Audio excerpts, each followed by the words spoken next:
الحمد لله نحمده ونستعينه ونستغفره ونؤمن به ونتوكل عليه ونعوذ بالله من شرور أنفسنا ومن سيئات أعمالنا من يهده الله فلا مضل له ومن يضلل فلا هادي له ونشهد أن لا إله إلا الله وحده لا شريك له ونشهد أن محمدًا عبده ورسوله أرسله بالحق بشيرا ونذيرا بين يدي الساعة فمن يطع الله ورسوله فقد رشد واهتدى ومن يعص الله ورسوله فقد ضل وغوى فإنه لا يضر إلا نفسه ولا يضر الله شيئا نسأل الله ربنا أن يجعلنا ممن يطيعه ويطيع رسوله ويتبع رضوانه ويجتنب سخطه فإنما نحن به وله أما بعد فإن خير الحديث كتاب الله وخير الهدي هدي محمد صلى الله عليه وآله وسلم وشر الأمور محدثاتها وكل محدثة بدعة وكل بدعة ضلالة وكل ضلالة في النار فأعوذ بالله السميع العليم من الشيطان الرجيم من همزه ونفخه ونفثه بسم الله الرحمن الرحيم إن الله يأمر بالعدل والإحسان وإيتاء ذي القربى وينهى عن الفحشاء والمنكر والبغي يعظكم لعلكم تذكرون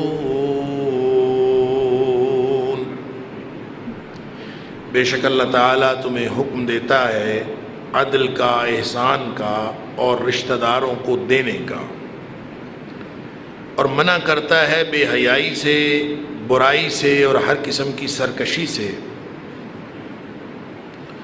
یعظکم لعلکم تذکرون، اور یہ تمہیں نصیحت کرتا ہے تاکہ تم نصیحت پکڑنے والے بن جاؤ۔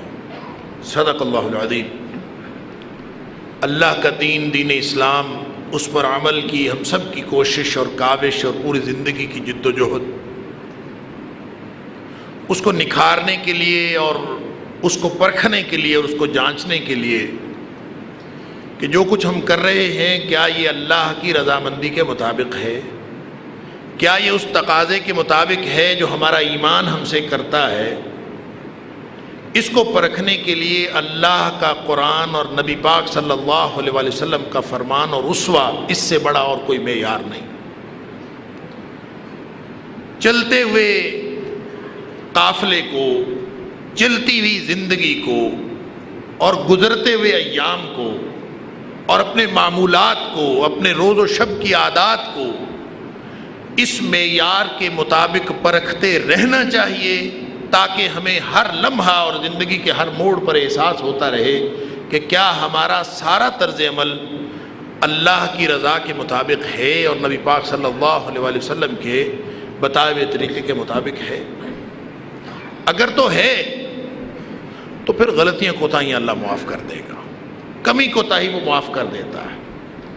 لیکن کوئی شخص اس معیار کو سرے سے تسلیم ہی نہ کرے یا اس معیار کو سامنے رکھتے ہوئے اپنے اعمال کا جائزہ ہی نہ لے، اپنے طرز عمل کا جائزہ ہی نہ لے، تو پھر اللہ تعالیٰ اس کو معاف نہیں کرتا، پھر یہ ہٹ دھرمی ہے، پھر یہ سرکشی کا رویہ ہے، جس کو اللہ تعالیٰ نے فرمایا وَيَنْهَا عَنِ الْفَحْشَاءِ وَالْمُنْكَرِ وَالْبَغْيِ۔ اللہ بے حیائی سے اور برائی سے اور سرکشی سے تمہیں منع کرتا ہے۔ سرکشی کی بات اپنی جگہ پہ آئے گی۔ ہم اپنی گفتگو میں یہاں تک پہنچے تھے کہ عدل اور احسان، یوں لگتا ہے کہ پورے دین کی روح عدل اور احسان ہے، اور یہ بات ایسے صرف لفظی بات نہیں بلکہ حقیقتاً یہ بات میں آپ کو پہلے بتا چکا ہوں کہ جو یہ اسلام کا ایک مربوط اور اس کا ایک کمپلیٹ ایک تصور ہے، ایک مکمل تصور ہے، یہ کمپلیٹ پیکیج ہے، میں یہ کہا کرتا ہوں۔ اس میں سے اس کا جو ہر جز ہے، ایک تو یہ بات ذہن میں ہر وقت رہے کہ پک اینڈ چوز ہم اپنی مرضی سے نہیں کر سکتے کہ یہ لے لیں اور یہ چھوڑ دیں۔ دوسری بات یہ ہے کہ اس کل کے ہر جز کا بھی وہی اثر ہے جو پورے کل کا ہے۔ اگر کل پر عمل کر کے ہم جنت میں جا سکتے ہیں تو اس کا ہر جز ہمیں جنت میں پہنچا سکتا ہے۔ یہ کل اور جز کی بحث میں نہیں پڑھنا، اور یہ اس بحث میں نہیں پڑھنا کہ داڑھی میں اسلام ہے کہ نہیں ہے، پردے میں اسلام ہے کہ نہیں، اس بحث میں نہیں پڑھنا۔ اگر پردہ، اگر داڑھی اسلام میں ہے تو پھر اسلام داڑھی اور پردے میں ہے۔ ہر وہ جز جو اس کل کا حصہ ہے پورے دین اسلام کا، اسی کے اندر اسلام ہے۔ اور اس کی مثالیں میں پہلے دیتا رہتا ہوں آپ کو۔ رکوع والی مثال ہمیشہ ذہن میں رکھا کریں کہ لوگوں نے تو رکوع کی رعایت مانگی تھی نا، بنو ثقیف نے آ کے نبی کریم صلی اللہ علیہ وسلم سے ابو داؤد شریف کی روایت کے مطابق کہ انہوں نے کہا تھا اللہ یجبو۔ اچھا جی، یجبو کے دوسرے معنی بھی ہیں، دیگر معنی بھی ہیں، لیکن ان کے نبی پاک صلی اللہ علیہ وسلم کے جواب سے پتہ چلتا ہے کہ انہوں نے کیا رعایت مانگی تھی۔ تو نبی پاک صلی اللہ علیہ وسلم نے فرمایا لا خیر فی دین لیس فی رکوع، اس دین کے اندر کوئی بھلائی نہیں جس کے اندر رکوع نہ ہو۔ اس کا مطلب ہے پورے دین کی بھلائیاں وہ ایک رکوع کے اندر ہے، اور رکوع ارکان اسلام میں سے ایک رکن ہے نماز۔ نماز میں سے اس کا ایک حصہ ہے رکعت، رکعت کا ایک حصہ ہے رکوع، اور اگر اس چھوٹے سے حصے میں پورے دین کی بھلائیاں موجود ہیں تو اس کا کیا مطلب ہے کہ ہر وہ تاثیر جو پورے اسلام کی ہے، جو پورے کل کی ہے، وہی تاثیر اس کے ہر جز کی ہے۔ لہذا کوئی شخص اگر اسلام کی وجہ سے جنت میں جا سکتا ہے نا، تو پیاسے کتے کو پانی پلا کر بھی جنت میں جا سکتا ہے۔ اگر کوئی شخص پورے دین اسلام کی وجہ سے جنت میں جا سکتا ہے تو وہ راستے سے تکلیف دہ چیز ہٹا کر بھی جنت کو جا سکتا ہے۔ اگر پورا دین اسلام اس کو جنت میں لے جانے کی صلاحیت رکھتا ہے تو اگر یہ صرف داڑھی اس لیے رکھ لے کہ اللہ کے رسول صلی اللہ علیہ وسلم کا حکم ہے تو یہ بھی اس کو جنت میں لے جا سکتا ہے۔ میں نے یہ واقعہ آپ کے سامنے رکھا تھا ایک دفعہ، مجھے یاد کہ ہمارے وہاں اکاڑا کالج کے پرنسپل ہوا کرتے تھے، فوت ہو گئے، اللہ تعالیٰ ان کی مغفرت فرمائے۔ ساری زندگی داڑھی نہیں رکھی، ریٹائرمنٹ ہو گئی، نہیں رکھی۔ کسی محفل میں موجود تھے، ایسے ہی بات داڑھی کی ہو گئی، تو جو داڑھی نہیں رکھتا نا اس کو بڑا غصہ آتا ہے جب کوئی بار بار مولوی داڑھی کی بات کرتے، اس کو بڑا غصہ آتا ہے کہ مولوی داڑھی کے بارے میں تو کہتے ہیں سنت ہے، باقی سنتیں نہیں بتاتے۔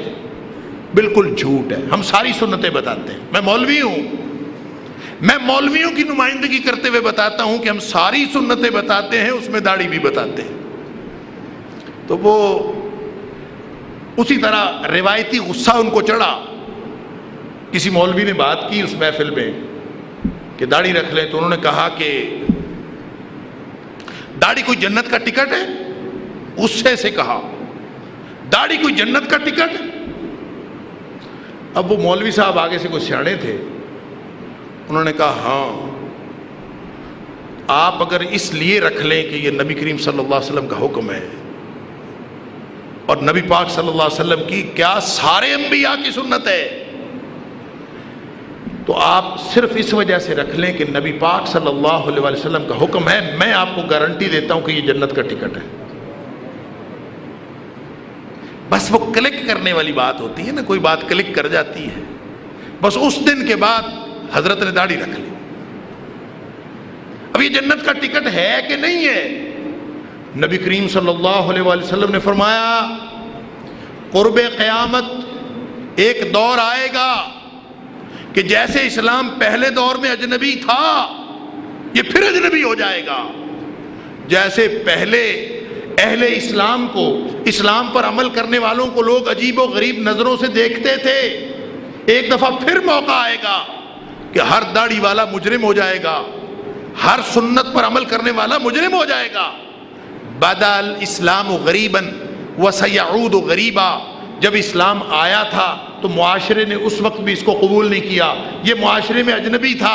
ایک وقت پھر آنے والا ہے کہ یہ معاشرے کے اندر اجنبی ہو جائے. لیکن فرمایا طوبی للغرباء، جن کو لوگ اجنبی سمجھتے ہیں ان کے لیے خوشخبری ہے، ان کو پریشانی کی کوئی بات نہیں. جو معاشرے میں مس فٹ ہو، معاشرے کے فیشن کے ساتھ نہ چل سکتے ہوں، ان کا فیشن اور ہو، معاشرے کا فیشن اور ہو، ایسے اجنبی معاشرے کے اندر مس فٹ لوگ، نبی کریم صلی اللہ علیہ وسلم نے فرمایا وہ جو مس فٹ لوگ ہیں نا، طوبی للغرباء، ان کے لیے خوشخبری ہے. ایک دوسری روایت میں آتا ہے کہ صحابی پوچھتا ہے اللہ کے رسول صلی اللہ علیہ وسلم من الغرباء، یہ ہیں کون؟ غرباء ہیں کون؟ معاشرے میں مس فٹ ہونے والے اجنبی لوگ کون ہیں جن کے لیے آپ خوشخبری کا اعلان فرما رہے ہیں؟ تو اس کے جواب میں بھی نبی پاک صلی اللہ علیہ وسلم کی مختلف روایتیں ہیں. ایک روایت میں ہے کہ آپ نے فرمایا الذین یحیون سنتی ویعلمونها عباد اللہ، یہ غرباء وہ ہیں جو میرے فیشن کو زندہ کرتے ہیں. الذین یحیون سنتی، میری سنت کو زندہ کرتے ہیں. ویعلمونها عباد اللہ، اور پوری دنیا کو بتاتے ہیں کہ اللہ کے رسول صلی اللہ علیہ وسلم کی سنت یہ ہے. یہ ان کے لیے خوشخبری ہے. حالات جیسے مرضی ہوں اور لوگ آپ کو قبول کرتے ہوں یا نہ ہو، معاشرے کے اندر آپ کی ایکسیپٹیبلٹی زیرو ہو، پھر بھی آپ کو اللہ اور اس کے رسول صلی اللہ علیہ وسلم کی رضا کو مقصود رکھنا ہے. یہ ہے پورا دین. اور پھر جب دین کا کوئی عمل کرو گے، کوئی چھوٹے سے چھوٹا عمل ہم کرتے ہیں، وہ جتنا مرضی دین میں چھوٹا عمل ہو، اس کے اندر تاثیر وہی ہے جو پورے دین کی ہے. پورے دین کا مقصد جنت میں جانا ہے، تو ہر چھوٹے سے چھوٹا عمل انسان کو جنت میں لے جانا. لہذا بات یہاں سے یہ سمجھ آتی ہے کہ یہ صرف عدل اور احسان کی بات نہیں ہے کہ یہ دین کا کل ہے، بلکہ دین کی ہر چیز کے اندر وہی تاثیر موجود. اور وہ حدیث میں آپ کے سامنے اکثر رکھتا ہوں، میں دہرا دیتا ہوں ایک دفعہ پھر، بخاری شریف کی، کہ نبی کریم صلی اللہ علیہ وسلم فرمایا لا تدخلون الجنہ حتی تؤمنوا ولا تؤمنوا حتی تحابوا، تم کبھی جنت میں داخل نہیں ہو سکتے جب تک تم مومن نہ بن جاؤ، اور اس وقت تک مومن نہیں ہو سکتے جب تک آپس میں ایک دوسرے سے محبت نہ کرنے لگو. اور پھر فرمایا اولا ادلکم علی شیء اذا فعلتموه تحاببتم، کیا میں تمہیں ایسا طریقہ بتاؤں کہ تم کرنے لگو تو تمہاری محبت ہو جائے. محبت ہوگی تو ایمان آئے گا، ایمان آئے گا تو جنت ملے گی. گویا جو بتانے لگے ہیں وہ جنت کا ٹکٹ ہے، گویا جو بتانے لگے ہیں وہ محبت کی پڑیا ہے اور جنت کا ٹکٹ ہے، وہ یہ نسخہ ہے. بتایا کیا؟ فرمایا افشوا السلام بینکم، آپس میں زیادہ زیادہ السلام علیکم کہا کرو. اندازہ فرمائیے السلام علیکم جیسی نیکی کو تو ہم کہیں گنتے ہی نہیں ہیں. ہم نے کبھی یہ سوچا ہی نہیں کہ یہ بھی ایک بہت بڑی نیکی ہے. چونکہ یہ اس کل اسلام کا جز ہے، اس لیے اس کے اندر بھی وہی تاثیر ہے جو پورے اسلام کی تاثیر ہے. جو السلام علیکم اس لیے کہے کہ میرے نبی کا حکم ہے صلی اللہ علیہ وآلہ وسلم کا، ان کا حکم ہے کہ افشوا السلام بینکم. افشو کا مطلب پتہ ہے کیا ہوتا ہے؟ یہ نہیں کہنا، اس کا مطلب یہ نہیں ہے کہ السلام علیکم کہا کرو، اس کا مطلب ہے سلام کو پھیلایا کرو، آپس میں سلام کو پھیلایا کرو. تو پھیلانے کا مطلب یہ ہے کہ جہاں نامی موقع بنتا ہو وہاں موقع بنایا کرو. جہاں سلام کا موقع نہیں بھی بنتا، سلام پھیلانے کا یہی مطلب ہے کہ آپس میں زیادہ زیادہ السلام علیکم کہا کرو. جب تم داخل ہوتے ہو السلام علیکم، نکلتے ہو السلام علیکم، دوبارہ ملتے ہو السلام علیکم، کوئی موقع جانے ہی نہ دو السلام علیکم کا. یہ ہے پھیلانا. اور یہ بات آپ سب کو معلوم ہے کہ صحابہ کرام رضوان اللہ علیہم اجمعین اکٹھے جا رہے ہوتے تھے، آپس میں باتیں کرتے ہوئے جا رہے. راستے میں درخت آ گیا، ایک آدمی ادھر سے گزرا، ایک آدمی ادھر سے گزرا. جب دوبارہ آپس میں ملتے تھے تو کہتے تھے السلام علیکم. ایک اور موقع بنا ہے، افشوا السلام بینکم. اور وہ ایک دوسرے کو مذاق نہیں کرتے تھے ہماری طرح کہ بار بار السلام علیکم، بار بار السلام علیکم. کسی کو کہہ دیں نا، بات تو صرف عادت کی ہے، آپ کوئی موقع جانے نہ دیں. ایسے ہی میں ایک مثال دے دیتا ہوں، شاید اس سے کسی کو کوئی توجہ آ جائے. میری عادت ہے کہ ہم یہ ٹول پلازا پہ جاتے جاتے، جہاں یہ جگہ جگہ ٹول پلازا بنے ہوئے ہیں، ٹیکس لیتے ہیں، تو جس سے بھی پرچی کٹانی ہے، میری عادت تھی کہ شیشہ نیچے کیا، اس کو پیسے پکڑائے، ساتھ کہا السلام علیکم. یہ ایسے ایک عادت بنی ہوئی تھی، میں کرتا تھا. میں جب پوسٹ ڈاک کے لیے 2006-7 میں ملک سے باہر گیا ایک سال کے لیے، تو بچے باہر کے سفر میں عام طور پہ میرے ساتھ ہی جاتے تھے، وہ کبھی کسی ڈرائیور کے ساتھ گئے نہیں تھے. تو انہوں نے سفر کیا ڈرائیور کے ساتھ. تو میرا چھوٹا سا بچہ وہ اپنی ماں سے کہتا ہے کہ یہ ڈرائیور السلام علیکم کیوں نہیں کہتا. اور میں جب واپس آیا تو مجھے اس نے بتایا کہ بچے نے ڈرائیور کو سکھایا ہے کہ انکل یہاں السلام علیکم کہتے ہیں. آپ عادت بنا لیں. کون سا موقع ہے اور وہاں السلام علیکم کہنے سے آپ کو فرق کتنا پڑتا. آپ نے رکنا تو ہے ہی، پرچی لینی ہے، اس سے تو اس کے بغیر تو انہوں نے جانے نہیں دینا آپ کو. تو پھر ساتھ السلام علیکم کہتے ہیں، یہ بھی نیکی بن جاتی ہے. سوچنے کی بات ہے بس کہ آپ اگر اپنے آپ کو یہ سوچ لیں کہ میں نے کوئی موقع، افشوا السلام بینکم کا مطلب بھی یہی ہے کہ کوئی موقع ضائع نہیں ہونے دینا. اللہ تعالیٰ مجھے اور آپ کو سب کو ہدایت نصیب فرمائے. تو میں یہ عرض کر رہا تھا کہ کوئی معمولی سے معمولی نیکی کو بھی معمولی نہیں سمجھنا. کوئی چھوٹی سی چھوٹی نیکی بھی معمولی نہیں ہے.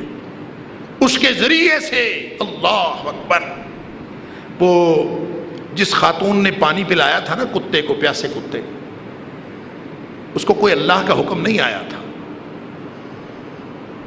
یعنی حدیث میں ہے کہ اس نے صرف وہ جو کیچڑ تھا نا اوپر، کیچڑ چاٹتے ہوئے دیکھا تھا، پانی اس کو میسر نہیں تھا کتے کو. تو اس خاتون نے اپنی جوتے میں پانی ڈالا، وہاں سے نکال کے اس کو پلا دیا. حدیث کے الفاظ ہیں شکر اللہ لہا وغفر اللہ لہا. اللہ نے اس کی قدردانی کی اور اللہ نے اس کی مغفرت کر دی. وہ نیکی کی قدردانی کرتا ہے، شاکر ہے، شاکر علیم ہے، وہ ہر بات جانتا ہے. لہذا تم نے عدل اور احسان کے چکر میں نہیں پڑنا کہ یہ عدل کے زمرے میں آتی ہے بات کہ نہیں آتی، یہ احسان کے زمرے میں آتی ہے کہ نہیں آتی. مولوی صاحب نے کہا تھا کہ عدل اور احسان پورا دین ہے. اللہ کے بندو، ہر وہ بات پورا دین ہے جو نبی کریم صلی اللہ علیہ وسلم کی صحیح حدیث سے ثابت ہے. یہ پورا دین ہے. لہذا جب اس طرح سے ہم اپنے آپ کو پورے دین کے ساتھ منسلک کریں گے تو یہاں پہ تو 3 باتیں ہی ہیں نا، عدل، احسان اور ایتاء ذی القربیٰ. اور ان سب کا زیادہ تر تعلق حقوق اللہ سے بھی ہے، لیکن ایتاء ذی القربیٰ، عدل، احسان، ان دونوں کا ایک ایک حصہ حقوق اللہ سے تعلق رکھتا ہے. لیکن ان کا دوسرا نصف آخر وہ حقوق العباد سے تعلق رکھتا ہے. لیکن جو ایتاء ذی القربیٰ ہے اس کا تو سارا تعلق ہی معاشرتی تعلقات سے ہے، اس کا تعلق ہی معاشرتی رشتوں سے ہے. وَإِيتَاءِ ذِي الْقُرْبَى، یہ جو تعلق بنتا ہے نا دنیا میں، اللہ اس کی بھی قدر کرتا ہے. خونی تعلق ہو اس کی بھی وہ قدر کرتا ہے، اس کی قدر سکھاتا ہے. اور اس تعلق کو اگر دین کا تعلق بنا لیا جائے تو اصل میں وہ قدر اس کی کرتا ہے. خون کا تعلق کوئی حیثیت نہیں رکھتا دین کے تعلق کے بارے میں. ایتاء ذی القربیٰ، رشتہ داروں کی بڑی بڑی اہمیت، کہ صرف 3 باتیں. میں نے شروع میں عرض کیا تھا کہ یہ آیت جو ہے، آیت نمبر 90 سورۃ النحل کی، یہ تقوی کی جامع آیت ہے یا دین کی جامع آیت ہے، کہ اس میں جو 3 چیزوں کا حکم اور 3 چیزوں سے منع کر دیا، گویا ان 6 چیزوں کو آدمی اپنا لے. 3 نہ کرنے کی چیزیں، 3 کرنے کی چیزیں، پورا دین اس کے اندر ہے. حکم بھی اس میں آ گیا، قانون بھی، نصیحت بھی اس میں آ گئی، خیر خواہی کی بات بھی، سارا کچھ اس کے اندر آ گیا.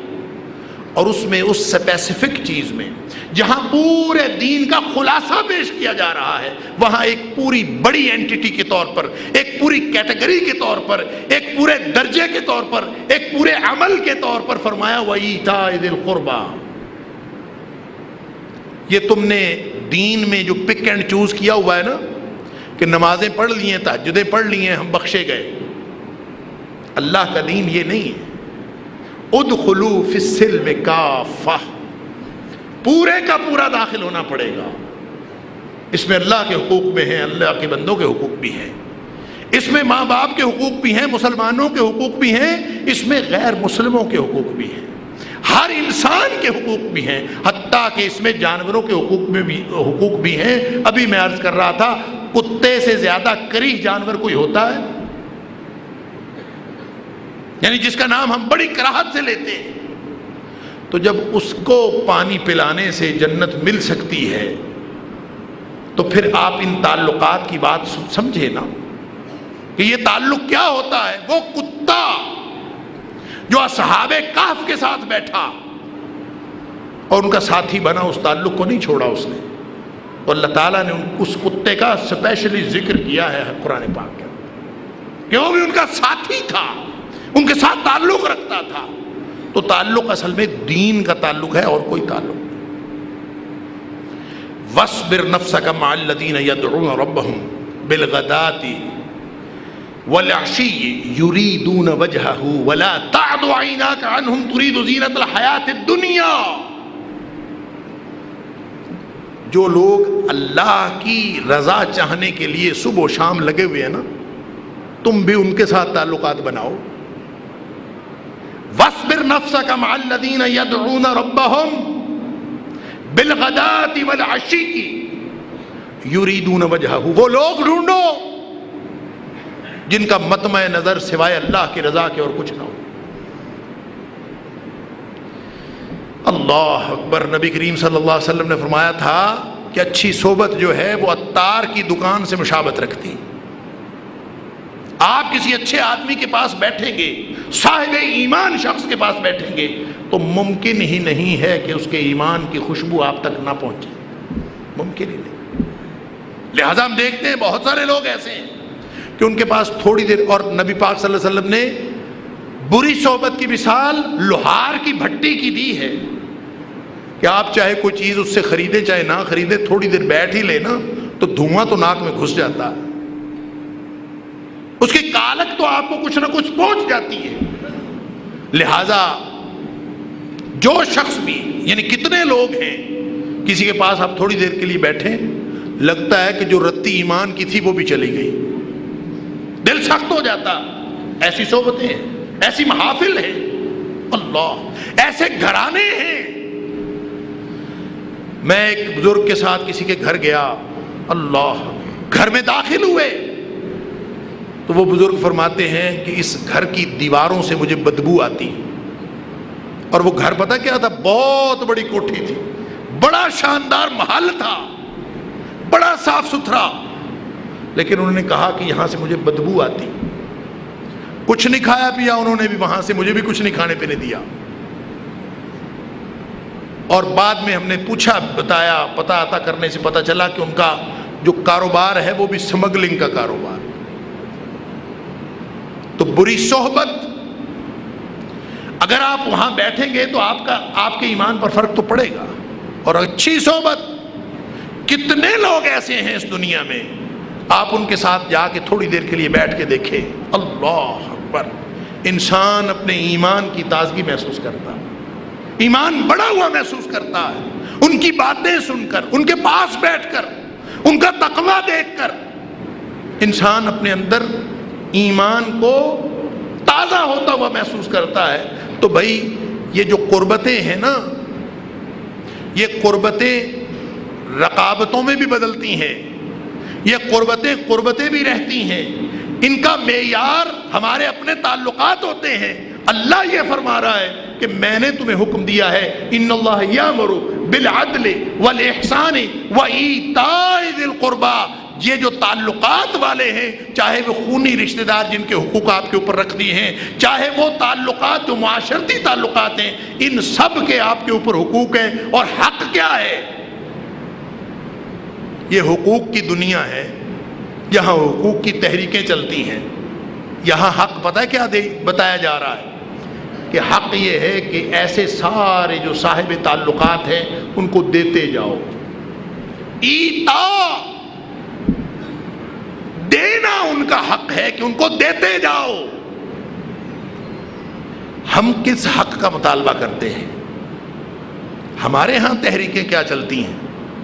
لینے والی، حق لینے والی تحریکیں چلتی ہیں۔ حق لینا ہے۔ اولاد کو پریشانی ہے کہ میرے والدین میرا حق نہیں دیتے، والدین کو پریشانی ہے کہ میری اولاد میرا حق نہیں دیتی، میاں کو پریشانی ہے بیوی میرے حقوق پورے نہیں کرتی، بیوی کو پریشانی ہے میاں میرے حقوق پورے نہیں کرتا، اور رشتہ داروں سے نالاں ہیں کہ ہمارا حق نہیں دیتے۔ اللہ فرماتا ہے تمہیں کس نے کہا کہ تمہارا مطالبہ حق تمہارے ذمے ہے؟ تمہارے ذمے یہ ہے کہ اس کا جو بنتا ہے اس کو دے دو، بلکہ ایتاء ذی القربی، نہیں بھی بنتا تو ان کو دیتے جاؤ۔ یہ ون وے ٹریفک ادھر کو ہے، out going one way traffic ہے، یہ واپس آنے والی نہیں، واپسی کا دھیان رکھنے والی نہیں، اس سوچ کے ساتھ نہیں کہ وہ بھی مجھے دے گا۔ اگر یہ سوچ ہو گئی کہ وہ بھی مجھے دے گا تو پھر یہ اللہ کی رضا کے لیے تو نہیں ہے۔ نبی کریم صلی اللہ علیہ وسلم نے فرمایا تھا لیس الواصل بالمکافی، جو اس لیے رشتہ داروں سے اچھا سلوک کرتا ہے نا کہ وہ بھی مجھے دیں گے، میں اچھا سلوک کروں تو وہ بھی میرے ساتھ اچھا سلوک کرے، جو اس لیے کرتا ہے وہ تو صلہ رحمی کرنے والا ہے ہی نہیں۔ صلہ رحمی کا یہ مطلب نہیں ہے، یہ تو ہر کوئی کرتا۔ آپ کسی جانور کو بھی آپ 2-4 دن چارہ کھلا کے دیکھ لیں، 5ویں دن وہ آپ کے ساتھ ہوگا، آپ اس سے جو مرضی کام لے لیں۔ یہ تو ڈنگروں والی بات ہے، حیوانات والی بات ہے۔ اللہ نے انسانوں کو یہ حکم نہیں دیا کہ وہ ادلے بدلے کی توقع میں یہ سارے معاملات کریں۔ ماں کے ساتھ اچھا سلوک، یہ معاشرتی تعلقات، ذل قربا، ایتاء ذل قربا کی بات پتہ کہاں سے شروع ہوتی ہے؟ یہ شروع ماں سے ہوتی ہے، باپ سے نہیں ہوتی، ماں سے شروع ہوتی ہے۔ پوچھا تھا نا من احق بحسن صحابتی یا رسول اللہ صلی اللہ علیہ وسلم، اللہ کے رسول میرا سب سے زیادہ حسن سلوک کا حقدار کون ہے؟ تو نبی کریم صلی اللہ علیہ وسلم فرمایا تھا امو کا۔ پھر پوچھتا ہے ثم من، ثم امو کا، ثم من، ثم امو کا۔ تیسری دفعہ پوچھتا ہے، چوتھی دفعہ جا کے ثم من فرمایا ثم ابو کا، اور ایک روایت میں آتا ہے ثم ادنا کا، ثم ادنا کا، کہ اس کے بعد جو اس سے زیادہ قریبی ہے، پھر اس کے بعد جو اس کے زیادہ قریبی۔ تو بات شروع ہوتی ہے ماں سے، پھر اس کے اندر باپ شامل ہو جاتا ہے، یہ والدین بن جاتا۔ اللہ کے حق کے بعد معاشرتی طور پر اس دنیا میں سب سے بڑا حق والدین کا ہے، اور اللہ تعالیٰ نے سورہ نساء میں فرمایا وَاعْبُدُوا اللَّهَ وَلَا تُشْرِكُوا بِهِ شَيْئًا. دیکھو اصل و رسول دین کیا ہے. اللہ کی بندگی تو تم نے کرنی ہے، سب سے ٹاپ پریورٹی ہے اللہ کی بندگی. وَاعْبُدُوا اللَّهَ وَلَا تُشْرِكُوا بِهِ شَيْئًا. سارے تعلقات بھی قربان کرنے پڑے اس پر تو کر دو. وَاعْبُدُوا اللَّهَ وَلَا تُشْرِكُوا بِهِ شَيْئًا. لیکن اس کے بعد جب والدین کے ساتھ اللہ کی بندگی اس پر کوئی حرف نہ آئے، پھر تعلقات کا یہ حفظ مراتب شروع ہوتا ہے. پھر یہ سیکوینس شروع ہوتا ہے کیا؟ وَبِالْوَالِدَيْنِ إِحْسَانًا وَبِذِي الْقُرْبَى وَالْيَتَامَى وَالْمَسَاكِينِ وَالْجَارِ الْجُنُبِ وَالْجَارِ ذِي الْقُرْبَى وَالْجَارِ الْجُنُبِ وَالصَّاحِبِ بِالْجَنبِ. یعنی کہاں سے شروع ہوئی بات، کہاں پہنچی؟ کہ جو شخص تمہارا ہمسایہ ہے نا، اگر وہ رشتہ دار ہے تو اس کے بھی حق ہے، اور اگر وہ رشتہ دار نہیں ہے تو بھی اس کا حق ہے. بلکہ فرمایا والصاحب بالجنب. آپ نے یہاں سے ٹکٹ کٹایا، جا رہے ہیں کہیں سفر کرنے کے لیے اسلام آباد، جو ساتھ سیٹ پہ بیٹھ گیا ہے اس کا بھی تمہارے اوپر حق ہے. صاحب بالجنب، ساتھ بیٹھنے والا کے بھی حق ہے. اللہ، ایسا دین کہیں ڈھونڈ کے تو لاؤ. یہاں تم کہتے ہو بنیادی حقوق کی تحریک چلائی ہے مغرب نے، اور بنیادی حقوق کی بات کرتا ہے مغرب. ہم کہتے ہیں کہ اصل جو حقوق العباد کی بات کی ہے وہ تو اسلام نے کی ہے. تمہارے بنیادی حقوق کا تصور، اس تصور کا اسلام کے ساتھ دور کا بھی تعلق نہیں. اسلام حقوق العباد کی بات کرتا ہے، وہ ہیومن رائٹس کی بات کرتا ہے. ہیومن رائٹس کا مطلب پتہ ہے کیا ہے؟ اس کا مطلب ہے کہ سارے انسان برابر ہیں اور ہر ایک کا حق دوسرے کے برابر ہے. کیوں بھائی ہے؟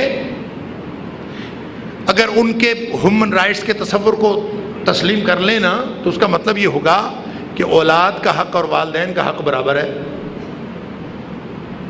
اس کا مطلب ہوگا کہ میاں کا حق اور بیوی کا حق برابر ہے.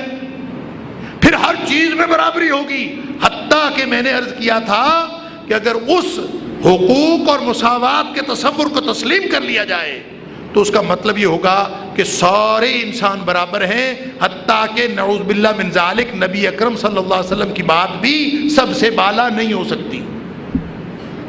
یہ ان کے ہاں حقوق اور مساوات کا تصور ہے. ہم کہتے ہیں سب کے حقوق ہیں لیکن برابر نہیں ہے. نبی پاک صلی اللہ علیہ وسلم نے فرمایا ہمسایہ رشتہ دار ہو تو 3 حق، ہمسایہ مسلمان ہو تو 2 حق، ہمسایہ غیر مسلم ہو تو اس کا 1 حق. یعنی اگر رشتہ دار ہے، مسلمان ہے اور ہمسایہ ہے تو 1 حق ہمسائیگی، 1 حق رشتہ داری، حق قرابت، اور 1 حق اسلام. 3 حق ہیں. اور اگر وہ رشتہ دار نہیں ہے تو 2 حق پھر بھی ہیں، 1 حق اسلام اور 1 حق ہمسائیگی. آپ کے ایک طرف مسلمان اور ایک طرف آپ کے مسلمان ہمسایہ ہے، دوسری طرف رشتہ دار مسلمان ہمسایہ ہے، تو اب اس کا حق پہلے ہے. ابدا بمن تعول. دینا تو سب کو ہے، ایتاء ذی القربی سب کو دینا ہے، لیکن شروع وہاں سے کرنا ہے جس کے ساتھ زیادہ تعلق ہے، جو قریبی رشتہ دار ہے اس سے زیادہ. اور کسی نے پوچھا کہ رشتہ دار کو صدقہ دے سکتے ہیں؟ اللہ، نبی پاک صلی اللہ علیہ وسلم فرمایا 2 فائدے ہوں گے. رشتہ دار کو صدقہ دے گا، کوئی غریب رشتہ دار ہے اس کو دینے سے 2 فائدے ہوں گے. ایک تو صدقہ دینے کا ثواب جو دینا ہی تھا، اور دوسرا ثواب صلہ رحمی کا، کہ آپ نے رشتہ داری کا خیال رکھا. لہذا یہ جو ایتاء ذی القربی ہے تو مطلقاً، لیکن یہ بغیر کسی حفظ مراتب کے نہیں ہے. حفظ مراتب کے ساتھ جو حق ماں کا ہے وہ کسی اور کا نہیں ہو سکتا. اللہ کی بندگی کے بعد جب دنیا پہ معاشرتی حقوق کی بات ہوتی ہے تو وَاعْبُدُوا اللَّهَ وَلَا تُشْرِكُوا بِهِ شَيْئًا. ہاں والدین اگر کوئی ایسی بات کہیں جو اللہ کی بندگی کے خلاف ہے تو لا طاعۃ لمخلوق فی معصیۃ الخالق، ایک جنرل اصول دے دیا ہے کہ جس میں خالق کی بندگی پر حرف آئے ایسے سارے تعلقات چھوڑ دیے جانے چاہیے. اللہ اکبر. لہذا بس آخری بات عرض کر کے میں بات ختم کرتا ہوں، ہمارا وقت ہو گیا، کہ ماں کو یہ حسن سلوک کا حق کس نے دیا؟ ایتاء ذی القربیٰ ہے نا، یہ حق کس نے دیا؟ سوچنے کی بات. اللہ نے دیا. بھائی کو بھائی کا حق کس نے دیا؟ اللہ نے دیا. والد کو حق کس نے دیا؟ اللہ نے دیا. جب بھائی بھائی سے اچھا سلوک کرتا ہے، بیٹا ماں سے اچھا سلوک کرتا ہے، بیٹی باپ سے اچھا سلوک کرتی ہے، رشتہ دار رشتہ داروں سے اچھا سلوک کرتے ہیں. کس لیے کرتے ہیں؟ اس لیے نہیں کرتے کہ میرا رشتہ دار راضی ہو جائے، اس لیے نہیں کرتے کہ میری ماں راضی ہو جائے، اس لیے نہیں کرتے کہ باپ راضی ہو جائے، اس لیے کرتے ہیں کہ میرا اللہ راضی ہو جائے. اس لیے کہ اگر ماں کو راضی کرنے کے لیے، باپ کو راضی کرنے کے لیے ساری زندگی لگے رہے، محنت کی، تو وہ راضی نہ ہوئے تو کیا کریں گے؟ وہ راضی نہ ہوئے، ہو سکتا ہے نا والدین بھی مختلف مزاج کے ہوتے ہیں. بیٹا ساری محنت کرے، باپ نہیں راضی ہوتا، سب کچھ کرے، ماں نہیں راضی ہوتی. ایسے ہوتے ہیں والدین. اگر اس نے اللہ کی رضا مقصود نہیں رکھی، اللہ کی رضا ملحوظ نہیں رکھی، تو پھر اگر والدین راضی نہیں ہوئے تو اس کی تو ساری زندگی کی محنت ضائع ہو گئی. اور اگر اس لیے کی ہے کہ میرا اللہ راضی ہو جائے، تو پھر ماں راضی ہو چاہے نہ ہو اللہ راضی ہو جائے گا. پھر والد صاحب راضی ہو چاہے نہ ہو اللہ راضی ہو جائے گا. رشتہ دار کبھی کسی کے راضی ہو ہی نہیں سکتے. الکندی نے کہا تھا، الکندی بڑا عجیب و غریب مفکر تھا، اس کے جو اقوال ہیں وہ بھی بڑے عجیب و غریب ہیں. اس نے ان رشتوں کی نیگیٹو انٹرپریٹیشن کی ہے، ان سارے رشتوں کی، باپ سے لے کر رشتہ داروں، ماموں بھانجا، سب کی. اور رشتہ داروں کے بارے میں کہتا ہے الاقارب کالعقارب. یہ جو رشتہ دار ہوتے ہیں نا، یہ بچھو ہوتے ہیں. تو بچھو کبھی راضی ہوا ہے؟ یہ تو اس کی انٹرپریٹیشن ہے. لیکن آپ دیکھیں رشتہ دار کبھی کسی سے راضی ہوئے؟ قرآن حکم دیتا ہے ایتاء ذی القربیٰ. یہ رشتہ داروں سے یہ جو ایتاء کا حکم کرنا، یہ جو عمل کرنا ہے، یہ اس رشتہ دار کو راضی کرنے کے لیے کبھی نہ کریں، وگرنہ آپ کی ساری زندگی کی محنت ضائع ہو جائے. وہ کبھی نہیں راضی ہوگا، بلکہ اس کو تو کبھی موقع ملا تو اقرب بن کے دکھائے گا، بچھو بن کے دکھائے. ہو سکتا ہے تمہارے خلاف ہی کوئی نہ کوئی بات کرے، تمہیں ڈنگ مارنے کی کوشش کرے. وہ ساری زندگی جو مرضی کرے. اگر تم یہ یک طرفہ ٹریفک چلا دو اللہ کے حکم سے کہ میں نے اپنے ہر رشتہ دار سے اچھا سلوک ہی کرنا ہے، اور اگر وہ مسلمان رشتہ دار ہے تو پھر تو اس کا حق اور بڑھ جاتا ہے. اور اچھا سلوک آپ کریں اللہ کو راضی کرنے کے لیے، تو یقین رکھیے کہ رشتہ دار ساری زندگی راضی نہ ہوں، انشاءاللہ اللہ راضی ہو جائے گا. اللہ تعالیٰ مجھے اور آپ کو توفیق عطا فرمائے. وآخر دعوانا الحمد للہ.